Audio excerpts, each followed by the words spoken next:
자, 오늘 다니엘서를 보겠습니다. 오늘 제가 잠깐 뉴스를 봤는데 그 폭염주의보가 해제가 됐답니다.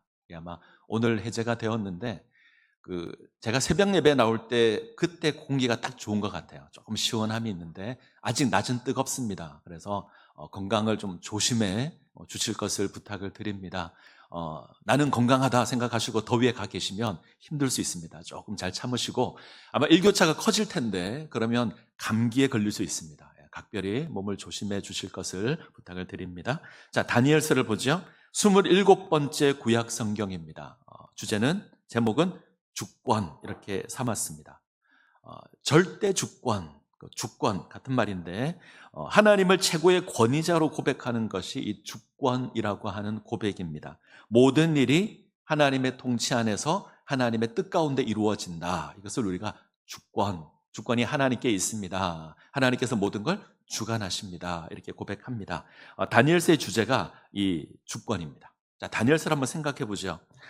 다니엘서는 한마디로 이렇게 제가 정의했습니다. 아주 친숙하지만 아주 낯선 성경. 친숙하지만 낯설다. 1장부터 6장까지는 굉장히 친숙합니다. 다니엘과 그의 세 친구 이야기, 다니엘과 사드락과 메삭과 아벳느고 이야기. 잘 알죠? 잘 압니다. 많은 사람들이 잘 알고 좋아합니다.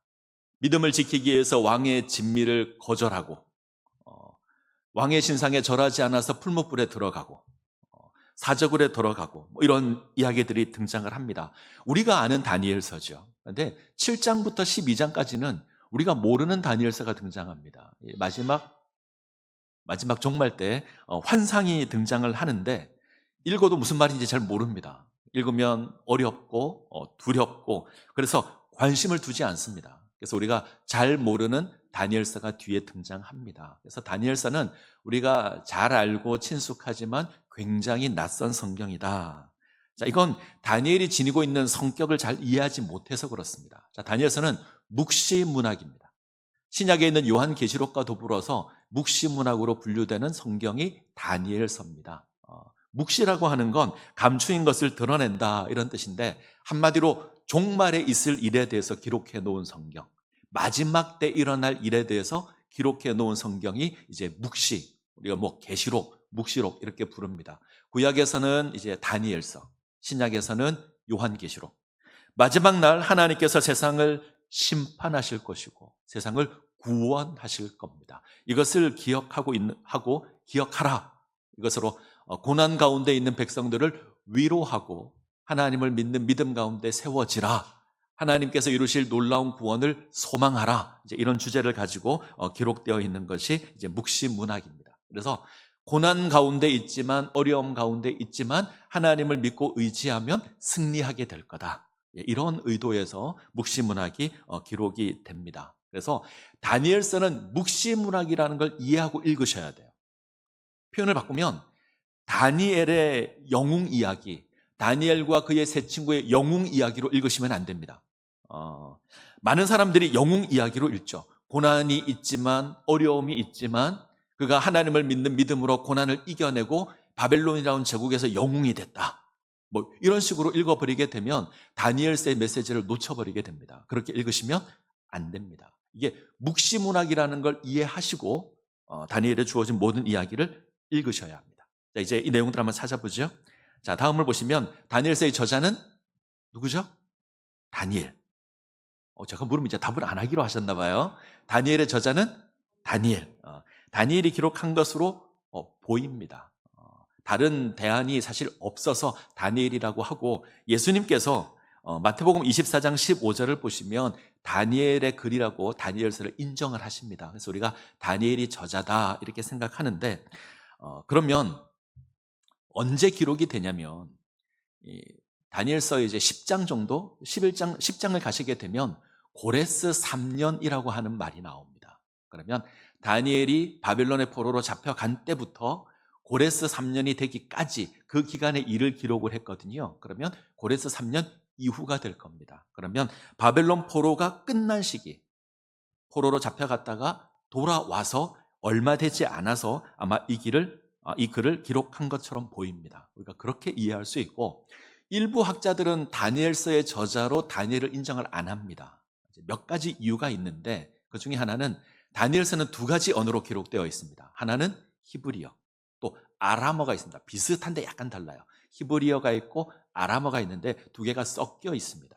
한 사람이 기록했는데 왜 두 개가 섞여 있어? 그래가지고 인정을 안 하는 부분이 하나 있고, 또 하나는 묵시에 가게 되면, 환상 부분을 가게 되면 앞으로 일어날 일을 예언을 하는데, 보통 성경의 예언은 이런 일이 있을 거다 이 정도로만 이야기합니다. 그런데 다니엘서는 굉장히 정확하게 기록합니다. 이런 일이 있고 이런 일이 있고 이런 일이 있을 거다. 학자들이 볼 때는 너무 정확한 거죠. 이거는 마치 본 것처럼 기록을 해서 이거는 일어난 일을 적은 게 아니라 일어난 일을 적은 것 같다. 그러면 다니엘보다 훨씬 후대 사람이 적은 것 같다. 이렇게 생각을 합니다. 그 대표적인 시기가 안티오쿠스 4세. 이 사람 이름은 외우셔야 돼요. 안티오쿠스 4세가 예루살렘을 모욕한 사건이 있는데 그때를 기준으로 기록한 것 같다. 그러면 한 2세기경 정도로 훨씬 늦춰집니다. 그렇게 이해하는 방식이 있습니다. 그래서 이 의견을 지지하는 사람은 이건 다니엘이 쓴 게 아니다 이렇게 생각을 합니다. 근데 우리는 다니엘이 쓴 걸로 이해를 합니다. 사실 마땅한 대안이 없고, 그리고 하나님은 얼마든지 미래의 일을 알게 하실 수 있죠. 그리고 언어가 다른 건 분명한 이유가 있습니다. 그래서 다니엘이 기록한 것으로 보이고요. 자, 다니엘은 유다 왕국 귀족 출신입니다. 아마 왕족 중 하나가 아닐까. 그는 여호야김 3년에 느부갓네살 왕이 예루살렘을 정복했을 때 1차 포로로 잡혀갑니다. 1차 포로로 잡혀갈 때 왕족과 귀족이 잡혀갑니다. 이때 다니엘이 잡혀갑니다. 가서 바벨론의 학문을 배우죠. 그리고 왕의 인정을 받아서 왕을 섬기는 관직으로 세워집니다. 다니엘은 세 나라를 섬깁니다. 바벨론을 무너뜨린 메대, 그 다음에 바사, 페르시아까지. 이 세 나라를 거치는 동안 그는 여전히 제국의 주요 인사로 서 있습니다. 그래서 참 대단한 인물이 아닌가. 나라가 바뀌면 보통 멸절되거나 처형되기 마련인데 도리어 나라가 바뀜에도 불구하고 여전히 관직을 유지하고 있습니다. 다니엘서의 좌정 중심된 내용은 낯선 이방 땅에서, 하나님을 알지 못하는 그 바벨론 땅에서, 혹은 바사나 메대 땅에서 그가 하나님을 섬기는 믿음의 삶을 살고 있습니다.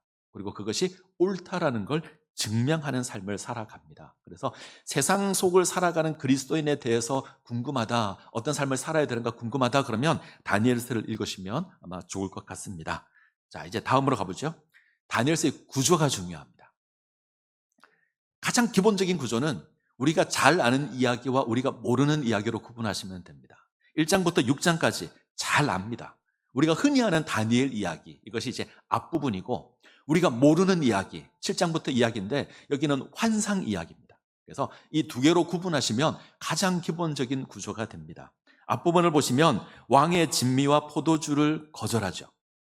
포로로 잡아왔습니다. 바벨론이 느부갓네살 왕이 여러 민족들을, 여러 나라를 정복하고 포로로 잡아와서 그 중에 가장 괜찮은 사람들만 추려서 바벨론 학문을 가르칩니다. 왕의 음식을 내려줍니다.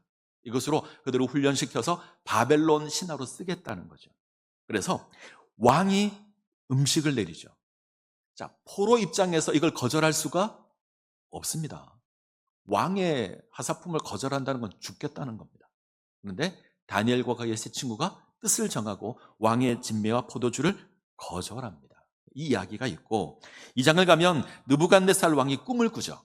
얘도 참 고약한 왕이에요. 지가 꾼 꿈을 지가 기억 못해서 내가 꾼 꿈도 말하고 해몽도 말하라, 이렇게 했던 사람이 느부갓네살 왕인데 다니엘이 이것을 풀어주고 해몽도 합니다. 이게 2장.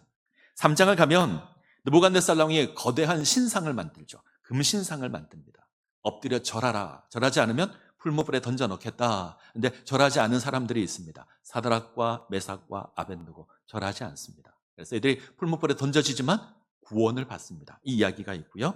느부갓네살의 교만과 겸손 이야기가 있습니다. 느부갓네살 왕이 세상을 다 정복하자 이제 교만해지죠. 나같이 대단한 인간이 없다, 막 이렇게 혼자 교만해 있는데 하나님이 심판하십니다. 그래서 미치광이가 돼요. 짐승처럼 지냅니다. 그러나 그가 겸비하여서, 겸손하여서 돌이키자 하나님이 다시 회복시켜줍니다. 이 이야기가 있고요. 자, 그다음에 벨사살 왕의 교만도 등장합니다. 벨사살은 바벨론의 마지막 왕입니다. 이 바벨론이라고 하는 거대한 나라의 수도가 바벨론인데 이 바벨론은 사람들이 그렇게 불렀습니다. 그 누가 와도 점령하지 못하는 성. 거대한 강 두 개가 이 도시를 감싸고 있습니다. 바깥으로 감싸고 가운데도 가로지릅니다. 그래서 어떤 적이 와도 점령할 수 없는 성. 그렇게 불렸는데 벨사살이 안에서 잔치를 열죠. 근데 그때가 언제냐면 메대와 바사라고 하는 연합군이 바벨론 성을 포위하고 공격할 때입니다. 하나? 교만해서. 절대 함락되지 않을 거다. 이 교만함으로 하나님의 성전에 있는 그릇을 가져다가 술을 마시고 잔치를 엽니다. 그때 손가락이 나타나죠. 글을 씁니다. 메네메네 데겔 우바르신. 글을 씁니다. 그리고 심판을 받습니다. 그래서 나라가 망하게 되죠. 느부갓네살 왕은 교만했지만 겸손해서 회복했는데 벨사상은 교만했다가 결국은 망하는 걸로 갑니다. 자, 이렇게 해서 바벨론이 망하고 바벨론 다음에 세워진 나라가 어디라고요? 우리는 그새 잊었어요. 바벨론 메대의 다리오 왕이 다스릴 때 이 다니엘을 시기했던 사람들이 다니엘의 약점을 찾죠. 찾습니까? 못 찾습니까? 못 찾습니다. 샅샅이 훑어냈는데 약점이 없습니다. 그래서 그가 믿는 신앙을 가지고 고소를 해야 된다. 그래서 왕 외에 누구에게 절하거나 구하면 사자굴에 던져넣는 법을 통과시킵니다. 다리오 왕을 속여서. 그래서 다니엘이 사자굴에 던져지는 이야기가 나옵니다. 그러나 구원을 받습니다. 여기까지가 앞쪽 이야기예요. 자, 뒤쪽 이야기는 세 개의 환상과 하나의 기도가 등장합니다. 첫 번째 환상은 내 짐승 환상인데 조금 더 자세하게 보겠습니다. 이건 느부갓네살 왕이 꿨던 신상 환상과 엮어서 이해하시는 게 쉽습니다. 자, 두 번째 환상은 숫양과 숫염소 환상인데 메대와 바사가 숫양이고요. 헬라라는 나라가 숫염소입니다. 메대와 바사가 강하게 세상을 막 들이받고 세상을 통치하는데 갑자기 숫염소가 일어나서 양을 쳐부숩니다. 그리고 세상을 통치하는데 이 숫염소에 한 큰 뿔이 나서 세상을 정복하거든요. 그 큰 뿔이 알렉산더 대왕입니다. 그리고 알렉산더 대왕이 죽고 난 이후에 나라가 갈라집니다. 그리고 그 갈라진 나라 가운데 한 왕이 일어나는데 그 왕의 이름이 아까 우리가 봤죠? 이름 안티오쿠스 4세. 그 왕에 대한 이야기가 뒤에 나와요. 안티오쿠스에서 좀 이따 보겠습니다. 그리고 마지막 전쟁에 대한 환상도 나오는데 이것도 방금 우리가 봤던 메데 바사, 헬라 이 이야기가 같이 뒤에 좀 더 상세하게 기록되어 있습니다. 이 내용들은 제가 하나씩 보겠습니다. 자, 이렇게 다니엘서는 이렇게 두 개로 이해할 수 있다. 이건 이해가 되셨죠? 우리가 잘 아는 이야기, 우리가 모르는 이야기 두 개로 구분할 수 있습니다. 근데 이걸 다르게도 구분할 수 있어요. 자, 다음 화면을 볼까요? 어떻게 구분하냐면 언어로 구분하는 겁니다. 제가 히브리어와 아람어가 섞여 있다라고 말씀을 드렸는데 파란색이 히브리어입니다. 가운데가 아람어입니다. 아람어가 먼저 기록된 것 같고 히브리어 부분은 아마 이것을 설명하기 위해서 나중에 덧붙여진 것 같아요. 그래서 1장, 정확하게 하면 2장 4절까지가 히브리어입니다. 낯선 땅에서 하나님을 섬기기로 뜻을 정하고 하나님을 섬기는 이야기, 이게 서론입니다. 그리고 결론 부분 9장부터 8장부터 12장을 보시게 되면 환상 이야기죠. 환상이 하고 싶은 이야기는 그겁니다. 환난이 있고 핍박이 있겠지만 끝까지 견디는 자는 하나님의 구원을 받는다. 이게 주제입니다. 그래서 그것을 기억하고 하나님을 섬겨야 한다가 주제예요. 양쪽 끝에 주제가 같아요. 가운데 이야기, 느부갓네살 왕의 환상부터 그다음에 다니엘이 꿈을 꾸었던 그 네 짐승 환상까지가 아람어입니다. 근데 구조를 보시게 되면 연결되어 있습니다. A가 느부갓네살 왕이 본 환상, 그 네 나라 환상이에요. 그다음에 A 다시 다니엘이 본 짐승 환상, 네 나라에 관한 환상입니다. 같고요. 자, B와 B 다시 신실한 하나님의 백성을 구원하는 이야기가 나와요. 첫 번째는 신상의 절에서 풀무불에 던져지지만 건지시는 이야기. 또 하나는 사자굴에 던져지지만 구원하는 이야기. 같죠? 중간에 뭐가 있냐면 느부갓네살 왕 이야기와 벨사살 왕 이야기가 나옵니다. 하나님께서 이방 왕을 심판하십니다. 근데 중요한 건 하나는 심판하지만 회개해서 돌아오고 하나는 심판하지만 망합니다. 그래서 이 관련된 이야기가 가운데 있습니다. 그래서 가운데 이야기가 다니엘서의 중심 주제가 된다, 이렇게 이해하시면 좋을 것 같습니다. 자, 이제 우리가 뭘 볼 거냐면 그 다니엘이 환상을 통해 봤던 그 내 나라 이야기, 그리고 좀 역사 이야기를 볼 텐데 조금 어려울 수 있습니다. 졸릴 때가 됐는데 조심하면 안 됩니다. 정신을 바짝 차리고 역사 얘기를 잘 쫓아오셔야 합니다. 역사 이야기 좋아하세요? 안 좋아하십니까? 역사는 내가 머리가 아프다. 근데 꼭 기억하셔야 됩니다. 자, 넘기시면 느부갓네살 왕이 이 환상을 보죠. 지는 꿈에서 봤는데 기억을 못합니다. 다니엘이 와서 이야기해 줍니다. 자, 머리는 금, 그 다음에 가슴과 팔은 은, 배와 넓적다리는 놋, 종아리 쇠, 그리고 발 가면 새와 진흙이 섞여 있다. 제가 해석을 예전에 약간 다르게 했는데 제가 고민을 해보니 이게 더 맞을 것 같아요. 자, 머리는 바벨론입니다. 머리는 바벨론입니다. 대표적인 왕이 느부갓네살 왕. 바벨론의 전성기를 이끌었던 아주 엄청난 지도자입니다. 느부갓네살 왕. 가장 큰 권세와 가장 큰 영광을 가진, 그래서 머리인데다가 금입니다. 자, 두 번째, 은으로 된 나라는 예전에 제가 이걸 메데 바사라고 했는데 메데로 보는 게 좋을 것 같아요. 그래서 바벨론보다는 좀 못한 나라, 자, 은으로 되어 있습니다. 메데가 있고요. 자, 그 다음에 이제 노수로 되어 있는 배와 넓적다리는 바사를 가리킵니다. 페르시아라고 하시면 좋을 것 같아요. 메데의 대표적인 나라가 다리오. 다리오 왕 때 아까 기억나시죠? 사자굴 사건이 다리오예요. 자, 그리고 페르시아 바사. 바사의 가장 유명한 왕은 고레스입니다. 고레스 때 어떤 일이 일어나죠? 포로로 잡혀간 이스라엘이 다시 예루살렘으로 돌아가게 한 왕이 고레스입니다. 그래서 고레스가 유명합니다. 자, 고레스 왕이 있어요. 그리고 헬라의 유명한 왕은 알렉산더 대왕입니다. 이 양반을 대왕으로 부르는 건 위대하기 때문에 그렇습니다. 누군지 잘 모르지만 알렉산더는 들어보셨죠? 어디선가 들어봤어요? 알렉산더. 어린 나이에 세계를 정복했던 왕입니다. 혹자는 30살에 죽었다, 어떤 사람은 33살에 죽었다. 제가 찾아본 자료는 32살에 죽은 것 같아요. 32살에 죽는데 모기에게 물려 죽습니다. 말라리아로 죽어요. 세상을 정복한 위대한 왕인데 너무 허무하게 죽습니다. 그래서 이 알렉산더 대왕 이후에 나라가 갈라집니다. 그래서 밑에 이제 새와 흙이 진흙이 섞여 있는 건 나라가 나누어진다, 이것을 의미하는 것으로 보입니다. 자, 이 환상을 보고 환상 뒤에 한 장을 넘겨보시죠. 사람 손으로 뜨지 않은 돌 하나가 날아와서 이 신상을 무너뜨리죠. 아주 박살을 냅니다. 그리고 하나님께서 영원한 하나님의 나라를 세우겠다. 이게 느부갓네살 왕이 본 환상입니다. 그래서 사람 손으로 뜨지 않은 돌 하나, 이걸 유대인들은 메시아라고 생각했습니다. 세상을 정복하고 심판하고 구원할 메시아. 유대인들은 이 환상을 기준으로 해서 세상을 정복할 메시아를 기다렸습니다. 이해가 되셨죠? 자, 하나 넘겨볼까요? 자, 이제 다니엘서 7장에 다니엘이 본 환상이 있습니다. 내 짐승 환상인데 다니엘이 벨사살 원년 때 환상을 봅니다. 바다에서 짐승들이 나와요. 성경에서 바다, 강 그러면 하나님을 대적하는 곳입니다. 혼돈의 세력이에요. 하나님을 대적하는 바다에서 짐승이 나오는데 첫 번째는 사자 모양의 짐승이 나옵니다. 등에 독수리 날개가 있는데 날개가 꺾였다, 이렇게 되어 있습니다. 이 사자는 이 신상으로 따지면 머리에 해당합니다. 그래서 바벨론을 의미를 하죠. 자, 두 번째, 곰 모양의 짐승이 올라옵니다. 이 사이에 새 갈배를 이제 끼고 있는데 아마 뭔가를 잡아먹은 것 같아요. 이 메대가 올라오는데, 메대는 이 두 번째 짐승 곰은 두 번째 나라인 메대를 의미합니다. 세 번째는 이제 표범 모양의 짐승이 올라오는데 머리가 넷입니다. 그리고 새의 날개를 달았습니다. 아마 이 짐승은 바사, 페르시아를 의미합니다.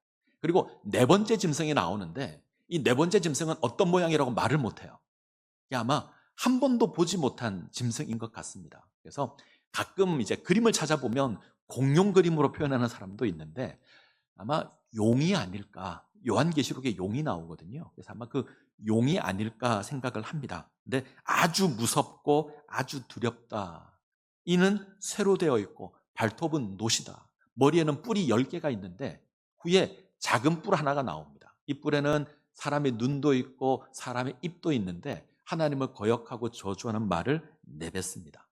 그리고 이 뿔이 성도와 싸워서 이긴다라는 예언도 받습니다. 이 뿔이 누구냐면 앞서 우리가 계속 봤던 안티오쿠스 4세라는 인물입니다. 이 안티오쿠스 4세가 하나님의 백성을 핍박하는 겁니다. 그래서 그가 세상을 핍박할 거다. 그때 이제 예언이 선언되죠. 그가 세상을 정복하고 하나님의 백성을 핍박하지만 정한 때가 되면 하나님 심판할 거다. 근데 그 정한 때가 기간이 언제냐면 한때, 두때, 반때. 뭔가 들어봤어요. 잘 모르지만 한때, 두때, 반때가 지나면, 그러니까 이 기간 동안 그가 통치하고 이 기간이 지나면 하나님이 심판할 거다. 이 메시지가 7장에 주어집니다. 한때 할 때 때는 1년을 가리켜요. 그러면 1년, 그 다음에 2년, 반은 6개월, 합치면 3년 6개월. 3년 6개월이 지나면 하나님께서 세상을 구원하실 거다. 그런데 이 한때, 두때, 반때가 정확하게 뭘 의미하는지 쉽지 않습니다. 많은 사람들이 이제 고민을 했는데 정확하게 뭔지를 확인할 수는 없어요. 그리고 다니엘이 본 이 네 짐승 환상 다음에 어떤 환상이 있냐면 숫 양이 등장하고 숫 염소가 등장하고요. 그리고 마지막 환상들이 있는데 네 개를 다 종합해서, 세 개를 다 종합해서 이제 이야기를 하겠습니다. 자, 다음 그림을 보시죠. 자, 페르시아, 바사입니다. 바사라는 나라가 세워졌고 세상을 통치합니다. 이 페르시아가 점차 이제 서쪽으로 진격해서 땅을 넓혀가죠. 그래서 세상을 다 정복하기를 원합니다. 그런데 갑자기 서쪽에서 나라 하나가 일어납니다. 다음 그림을 보시면 헬라라는 나라가 일어나요. 그래서 이 두 나라가 대립해서 싸우기 시작을 합니다. 페르시아가 헬라를 정복하기 위해서 많은 군대를 모아서 보냅니다. 대표적인 왕이 아하수에로 왕이에요. 들어보셨나요? 아하수에로 왕 누구죠? 들어는 봤는데 에스더의 남편 아시죠? 처음 우리가 에스더를 보면 큰 잔치를 열잖아요. 그 잔치는 군대를 모으는 잔치예요. 이 헬라와 싸우기 위해서 아하수에로 왕이 군대를 모읍니다. 잔뜩 모아서 쳐들어갑니다. 그래서 싸웁니다. 그 왕이 아하수에로 왕이에요. 자, 다음 그림을 보시면 보셨습니까? 영화 300. 영화 300에 아하수에로 왕이 군대를 이끌고 쳐들어갈 때에 헬라에 있는 장수들이 맞서 싸웁니다. 또 맞서 싸우는 헬라의 장수 300명 이야기가 이 이야기예요. 그래서 거기서는 아하수에로 왕을 너무 야만인처럼 그려놔서 좀 이상하긴 하지만 아무튼 이 영화의 배경이 페르시아와 헬라와의 싸움이에요. 근데 이 싸움에서 누가 이기죠? 헬라가 이깁니다. 그래서 성경을 보게 되면 큰 왕이 일어나서 페르시아를 무찌른다고 되어 있습니다. 그 왕의 이름이 뭐냐면 다음 화면을 보시면 알렉산더 3세. 우리가 말하는 알렉산더 대왕입니다. 알렉산더가 세계를 정복합니다. 페르시아가 무너집니다. 이 알렉산더에 대한 성경 구절이 있습니다. 다니엘서 11장 3절. 자, 같이 읽겠습니다. 장차 한 능력 있는 왕이 일어나서 큰 권세로 다스리며 자기 마음대로 행하리라. 능력 있는 왕이 일어나서 큰 권세로 세상을 다스리는 겁니다. 세상을 정복합니다. 그래서 이 다음 지도를 보시면 이제 이 헬라의 지도가 나오는데 페르시아보다 훨씬 넓어요. 유럽까지 다 정복한 그 모습으로 나옵니다. 근데 아까 제가 말씀드렸죠. 몇 살에 죽는다고요? 정확진 않지만 32살쯤에 죽어요. 말레리아로. 후사가 없이 죽습니다. 그래서 나라가 나누어집니다. 이 알렉산더 수하에 있던 네 장군이 나라를 넷으로 쪼개어 가지고 각각 다스립니다. 그 나라의 이름이, 자, 다음을 보시죠. 다음 화면. 그 다음 넘겨주시죠. 예. 보시면, 자, 카산드로스. 이쪽부터 보시죠. 카산드로스, 그 위에 안티고노스, 그 다음에 셀레우코스, 아래쪽에 프톨레마이우스. 네 개의 나라로 갈라집니다. 근데 큰 세력을 가지고 있는 셀레우쿠스가 있고요. 그 다음에 이집트 쪽에 있는 프톨레마이우스, 이 두 나라가 아마 중심이 됩니다. 자, 앞서 지나갔던 성경문제를 한번 볼까요? 자, 다니엘서 11장 4절. 앞에 있는 화면. 네, 같이 읽겠습니다. 자, 시작. 그러나 그가 강성할 때에 그의 나라가 갈라져 천하 사방에 나누일 것이나 그 자손에게도 돌아가지 아니할 것이요 또 자기가 주장하던 권세대로 되지도 아니하리니 이는 그 나라가 뽑혀서 그 외 다른 사람에게로 돌아갈 것임이라. 성경이 정확하게 예언하죠. 한 큰 왕이 일어나겠지만 그가 강성할 때 그의 나라가 갈라질 겁니다. 나라가 쪼개질 겁니다. 그래서 그의 후손에게도 가지 못하고 결국은 다른 사람에게로 돌아갈 겁니다. 네 개의 나라로 갈라지게 되죠. 방금 우리가 지도에서 본 것처럼 카산드로스, 안티고노스, 셀레우코스, 프톨레마이오스 세 개로 갈라집니다. 성경은 이 셀레우코스를 북방이라 부릅니다. 프톨레미 왕조를, 마이오스를 남방이라 그럽니다. 다니엘서 11장을 가시면 북방, 남방, 북방의 왕, 남방의 왕 계속 싸웁니다. 150년 동안 싸웁니다. 지겹도록 싸우죠. 이 속에서 이 셀레코스 왕조의 독특한 인물이 하나 태어납니다. 자, 인물 보기 전에, 자, 괜찮습니다. 예. 이스라엘이 어디 있는지 잘 보시죠. 찾으셨습니까? 노란색으로. 셀레코스 왕조와 프톨레미 왕조 경계선에 딱 붙어 있어요. 프톨레미 왕조가 힘이 세면 거기 속하고, 셀레코스 왕조가 힘이 세면 셀레코스 왕조에 속하고, 그래서 왔다 갔다 합니다. 그러니까 우리가 그렇잖아요. 이게 이쪽에 통치를 받다가 저쪽에 통치하게 되면 또 핍박이 주어지고, 바뀌면 또 핍박이 주어지고, 이런 어려운 시절을 계속 보냅니다. 이때 북쪽에서 아주 유력한 왕이 하나 세워집니다. 방금 사진에서 잠깐 봤죠? 안티오쿠스 4세. 자, 이 사람은 아셔야 됩니다. 아주 중요한 인물입니다. 자, 이 사람에 대한 성경 구절이 하나 있는데 읽어보시죠. 다니엘서 11장 21절 같이 읽습니다. 또 그의 왕위를 이을 자는 한 비천한 사람이라 나라와 영광을 그에게 주지 아니할 것이나 그가 평안할 때 나타나서 속임수로 나라를 얻을 것이며. 이 안티오쿠스 4세가 형이 왕이었는데 형이 갑자기 죽습니다. 그때 마치 자신은 관심이 없는 것처럼 행동하다가 왕위를 빼앗습니다. 그래서 이 북방의 왕이 됩니다. 그래서 이 셀레쿠스 왕조의 왕이 됐을 때 아래쪽 프톨레미 왕조를 거의 점령할 뻔합니다. 점령하지는 못하지만 거의 점령할 정도까지 진격해서 쳐들어갑니다. 자, 다음 성경 구절 보시죠. 11장 36절 같이 읽습니다. 그 왕은 자기 마음대로 행하며 스스로 높여 모든 신보다 크다 하며 비상한 말로 신들의 신을 대적하며 형통하기를 분노하심이 그칠 때까지 하리니 이는 그 작정된 일이 반드시 이룰 것임이라. 스스로 신이라 그러고, 하나 빨리 갔네요. 그 다음에 하나님을 거역합니다. 하나님을 대적합니다. 그래서 이 사람이 하나님을 대적한 이야기의 환상의 중심이 있습니다. 자, 방금 화면 띄워주시죠. 안티오쿠스 4세 BC 215년부터 164년까지 셀류쿠스 왕조를 통치했습니다. 형의 뒤를 이어서 셀류쿠스의 왕이 되었고요. 프톨레미 왕조를 거의 멸망시킬 뻔합니다. 자, 이 안티오쿠스 4세의 목표가 있습니다. 헬라 문화로 세상을 통일하는 겁니다.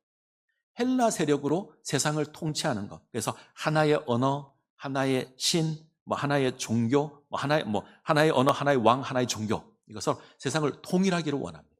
그래서 세상을 정복할 때마다 헬라 문명을 퍼뜨리고 헬라 양식을 퍼뜨립니다. 근데 문제가 되는 민족이 하나 있어요. 이스라엘. 이스라엘은 여호와 하나님을 섬기잖아요. 그래서 걸림돌이 됩니다.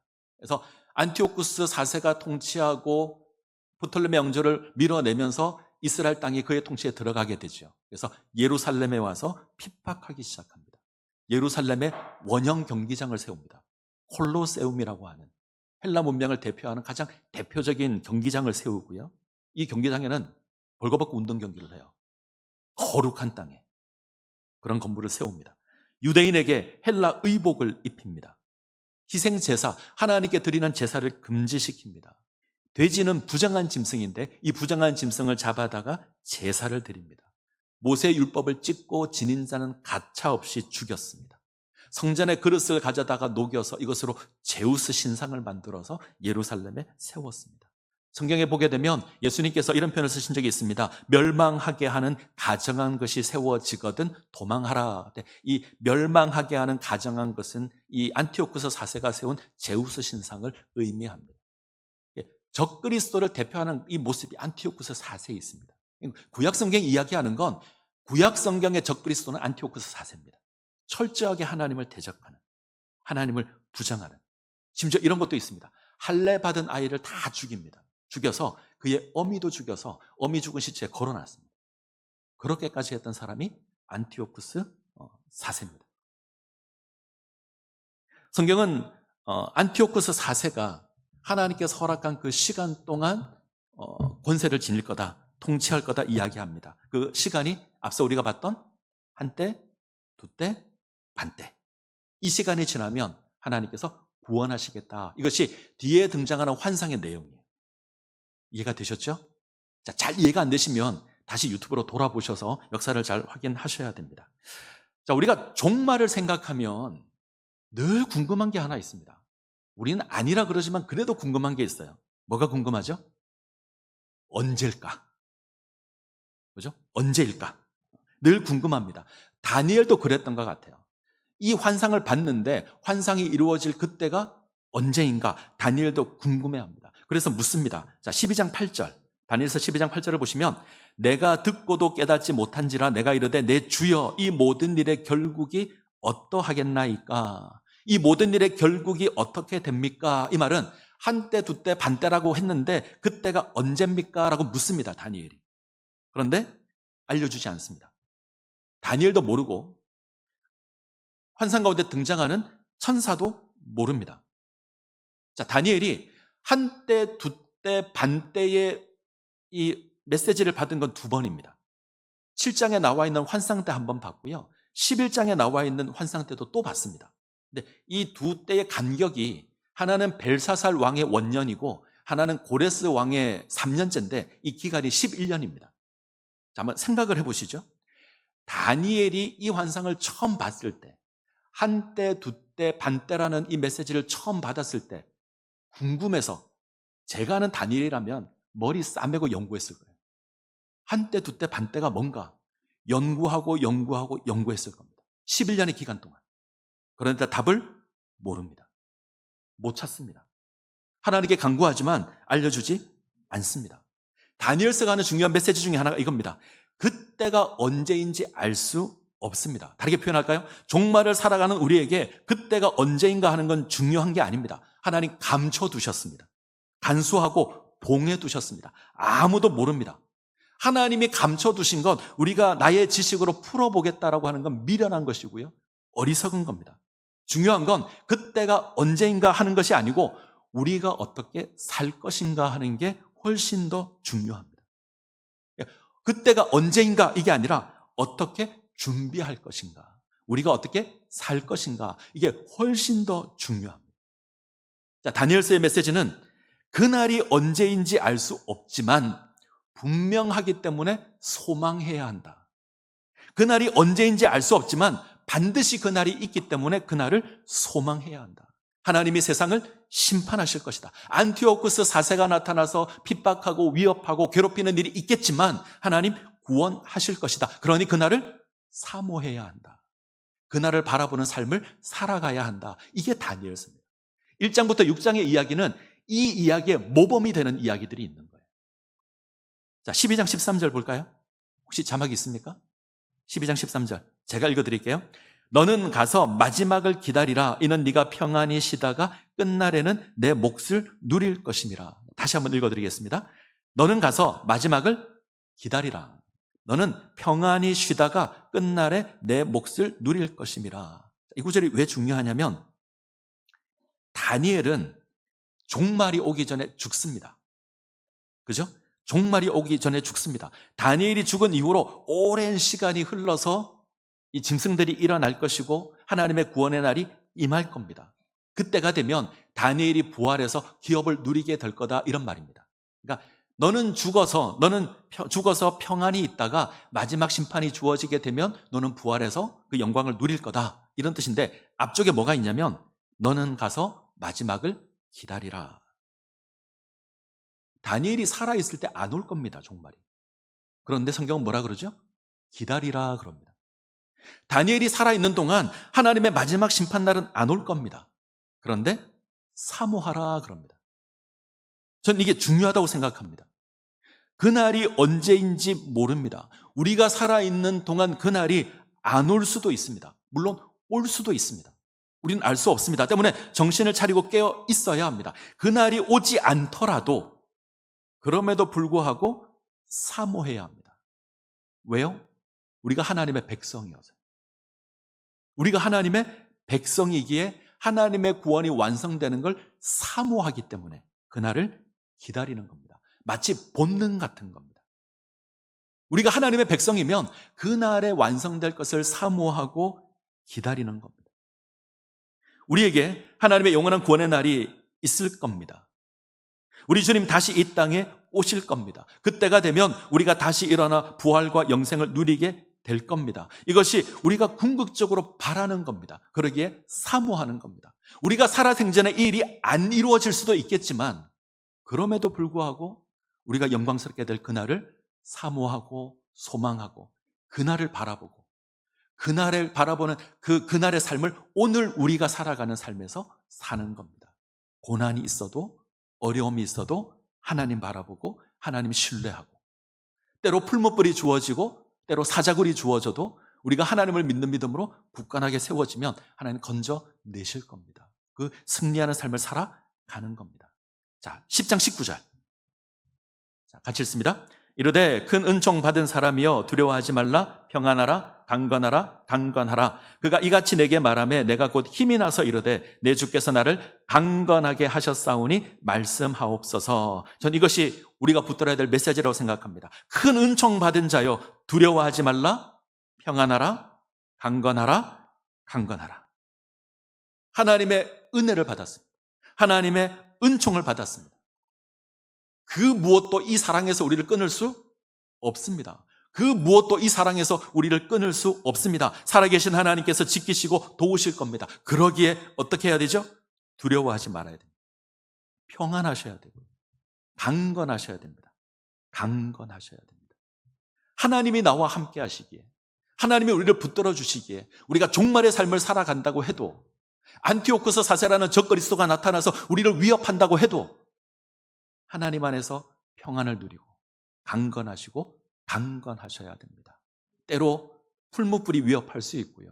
때로 사자굴이 위협할 수 있습니다. 그러나 하나님 우리와 함께 하시고 우리를 지켜주셔서 이기게 하실 것이고 하나님께 영광을 돌려드리게 할 겁니다. 이 모습 가운데 세워지시기를 간절히 소원합니다. 같이 찬양하겠습니다. 주님 다시 오실 때까지 찬양합니다.